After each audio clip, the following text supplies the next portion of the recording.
And I spoke to Steve Witkoff last night, and he's optimistic that proximity talks will begin fairly soon, expedited and facilitated by the Qataris and the Egyptians. And so, but we've seen talks fall apart in the past at that stage of proximity talks. So I think we're closer, and I think perhaps we're closer than we've been in quite a while, and we're hopeful. But we also recognize there's still some challenges in the way, and one of the fundamental challenges is Hamas's unwillingness to disarm, which would end this conflict immediately. If they just release the hostages, there shouldn't be a single hostage. There shouldn't be a single hostage body still left.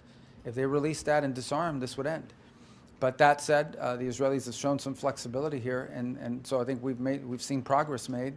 So we're hopeful, but we also understand that these things have been difficult for a reason. But we're hopeful that they can move to proximity talks pretty quickly and go from there and have a ceasefire in place in the near future.